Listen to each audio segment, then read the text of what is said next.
Bismillahirrahmanirrahim. Alhamdulillahirabbil alamin wassalatu wassalamu ala asyrafil anbiya'i wal mursalin wa ala alihi wa sahbihi ajma'in. Qala rabbi shrah li sadri wa yassir li amri wa hlul 'uqdatam min lisani yafqahu qawli, amma ba'd. Baiklah, hari ini kumpulan kami akan membentangkan mengenai tajuk buruh atau lebih difahami adalah pemberontak. Terlebih dahulu saya memperkenalkan ahli kumpulan saya. Yang pertama adalah diri saya sendiri. Nama saya Muhammad Amirul Mukminin bin Mazlan. Nombor metrik di 20112559.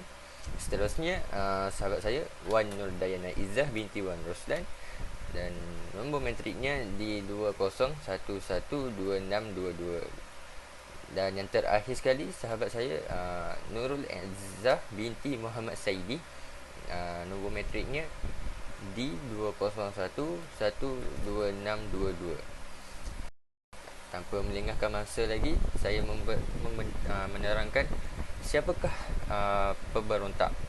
Pemberontak ini adalah sesiapa sahaja yang melampaui had yang sepatutnya dipatuhi. Manakala dalam bahasa Arab ia disebut sebagai buruh, dan al-baghiy pada asalnya bermaksud zalim. Siapa yang bermaksud zalim ni? Okey. Buruh atau pemberontak di sini membawa maksud sekumpulan umat Islam yang menentang pemerintah Islam dan melanggar perintahnya atau menghalang hak Allah ataupun hak manusia. Okey, di sini pemberontak atau buruh ini terdiri daripada sekumpulan umat Islam yang menentang pemerintah Islam, di mana dia tidak bersetuju dengan pemerintah Islam tanpa ada sebab yang tertentu. Okey. Seterusnya kita masuk kepada hukuman yang akan dikenakan kepada pemberontak atau buruh ini.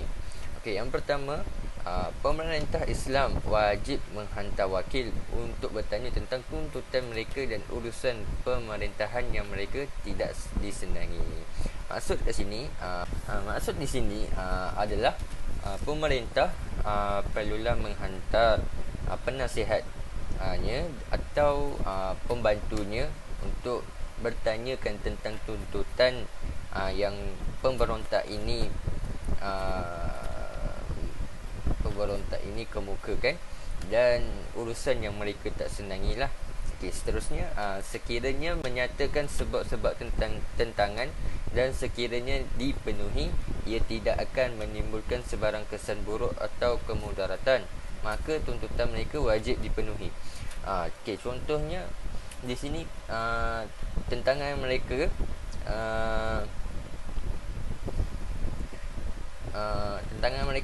tidak akan mendatangkan sebarang kemudaratan atau menimbulkan atau meninggalkan kesan buruk, maka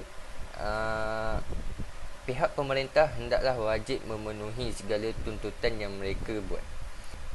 Okey, seterusnya hukuman dia yang ketiga, sekiranya sekiranya pemberontak itu tidak menyatakan sebab yang agak munasabah, okey, pemerintah hendaklah memberi nasihat atau amaran bahawa mereka akan diperangi. Dan seterusnya, pemerintah perlu menyuruh mereka supaya kembali taat sekiranya mereka menolak nasihat tersebut. Mereka hendaklah dimaklumkan tentang peperangan. Dimaklumkan peperangan ini, baiklah, maksud daripada pemerintah perlu menyuruh mereka supaya kembali taat sekiranya menolak nasihat tersebut. Mereka hendaklah dimaklumkan tentang peperangan. Okay, maksud di sini mereka akan dikenakan hukuman dan akan diambil tindakan mengikut akta kerajaan lah. Okay, seterusnya, sekiranya mereka masih enggan dan berkeras untuk menentang pihak kerajaan, mereka wajib diperangi. Okey. Seterusnya adalah hukum memberontak ini. Hukum memberontak ini adalah haram sekiranya tidak ada seperti yang saya katakan tadi, sekiranya menyatakan sebab-sebab tentangan mereka dan ia tidak akan menimbulkan sebarang kesan buruk atau kemudaratan, maka tuntutan mereka wajib dipenuhi. So kalau memberontak atas sebab-sebab yang tertentu, maka tidak akan tiada masalah. Okey.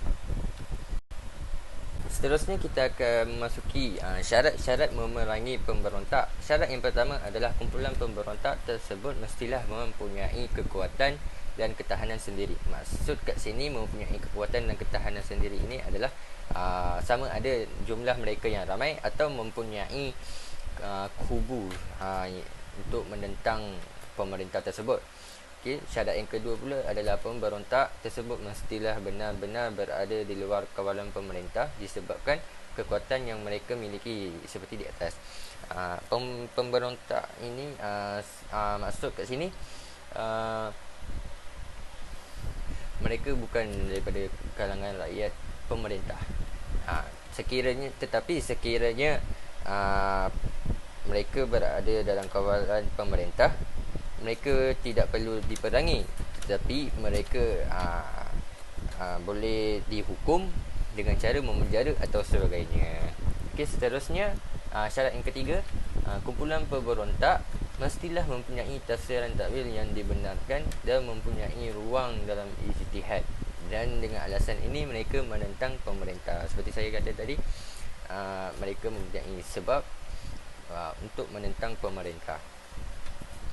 Okey, syarat yang terakhir pula adalah mereka mempunyai tokoh yang ditaati yang menguatkan pengaruh mereka walaupun bukan dilantik di kalangan mereka, tetapi pendapatnya dijadikan sebagai sandaran. Maksud kat sini akan ada salah seorang yang akan menyatakan pendapatnya dan akan menjadi sandaran kepada semua pemberontak. Okey. Seterusnya saya serahkan kepada sahabat saya untuk meneruskan pembentangan kita pada hari ini. Sekian, terima kasih. Assalamualaikum warahmatullahi wabarakatuh. Nama saya Nur Aiza binti Muhammad Saidi, Kad Matrik D 19312267. Saya akan menyebutkan dalil yang menjadi sandaran kepada hukum memerangi kumpulan pemberontak ialah firman Allah Subhanahu Wa Taala, maksudnya, dan jika dua puak dari orang-orang yang beriman berperang, maka damaikanlah di antara keduanya. Jika salah satunya berlaku zalim terhadap yang lain, maka lawanlah puak yang zalim itu sehingga ia kembali mematuhi perintah Allah. Jika ia kembali patuh, maka damaikanlah di antara keduanya dengan adil menurut hukum Allah, serta berlaku adillah kamu dalam segala perkara. Sesungguhnya Allah mengasihi orang-orang yang berlaku adil. Surah Al-Hujurat ayat ke-9. Okey, seterusnya saya akan sebut tentang hikmahnya. Hikmah mereka diperangi ialah kerana kestabilan pemerintahan seseorang pemerintah setelah ditabas secara sah oleh umat Islam adalah asas terpenting bagi menyatupadukan kekuatan umat Islam di samping menakutkan musuh. Inilah asas apabila Allah memerintahkan umat Islam supaya taat setia kepada pemerintah. Seterusnya, kesan atau implikasi peperangan terhadap pemberontak. Kesannya ialah jika pemberontak masih berkeras melakukan pemberontakan dan mereka tidak mahu memberikan sebab, malah mengingkari nasihat yang diberikan oleh pemerintah, maka pemerintah wajib untuk melancarkan peperangan terhadap mereka. Darah pemberontak yang telah dibunuh adalah halal dan pembunuhnya tidak akan dikenakan qisas atau diat kerana tindakannya adalah dibenarkan oleh syarak. Okey, kesan yang kedua ialah sekiranya orang yang dibunuh adalah pemberontak yang telah cedera, pembunuh dikehendaki membayar diat dan hukuman qisas digugurkan kerana wujud keraguan di dalam tindakan bunuh tersebut. Seperti yang dinyatakan oleh hadis Rasulullah sallallahu alaihi wasallam, bermaksud hindarilah hukuman hidup daripada orang Islam seboleh yang mungkin. Bismillahirrahmanirrahim. Assalamualaikum warahmatullahi wabarakatuh. Nama Wan Nur dan Izzah binti Waroslan. Nombor matrik di 20112622. Okay, saya akan menyambung bawah tajuk cara-cara memerangi pemberontak. Okay, yang pertama, Sebelum peperangan dilancarkan, mereka perlu diberi nasihat dan diajak berbincang bersama wakil pemerintah. Okey, inilah yang dilakukan oleh Ali bin Abu Talib radhiyallahu anha bersama kumpulan menentangnya. Sebelum peperangan dilancarkan, mereka perlu diberi nasihat dan diajak berbincang bersama wakil pemerintah. Maksudnya, uh, wakil pemerintah ni kena memainkan peranan yang penting lah ataupun memainkan peranan yang besar untuk memujuk pemberontak-pemberontak. Setengah orang dia boleh terima, ada setengah orang tak boleh terima. Inilah uh, antara cara yang Ali bin Abu Talib radhiyallahu anha bersama kumpulan menentangnya. Maksudnya Ali bin Abu Talib radhiyallahu anha lakukan perkara ni. Maksudnya memujuk dengan cara yang baik, berbincang. Dia telah mengutus Abdullah bin Abbas radhiyallahu anha untuk bermuzakarah dengan mereka. Mungkin cara ini akan menyebabkan mereka kembali kepada kebenaran atau mungkin telah mempengaruhi sebahagian mereka. Maksudnya Ali bin Abu Talib ni hantar Abdullah bin Abbas radhiyallahu anha untuk bermuzakarah, iaitu berbincanglah, cakap elok dengan mereka, iaitu kumpulan pemberontak lah. Mungkin cara ni akan menyebabkan mereka kembali kepada kebenaran atau mungkin telah mempengaruhi setengah. Setengah ni akan mempengaruhi semualah, insyaAllah. Seterusnya saya akan menyambung pula bawah tajuk iaitu jenis ataupun kategori dalam kesalahan memberontak. Seterusnya, jenis ataupun kategori dalam kesalahan memberontak. Yang pertama iaitu perbuatan menderhaka. Perbuatan menderhaka bermaksud menentang pemerintah atau berusaha menggulingkannya, iaitu buat benda yang dilarang, menderhaka kan, maksudnya buat dilarang, yang dicegah tapi dibuat.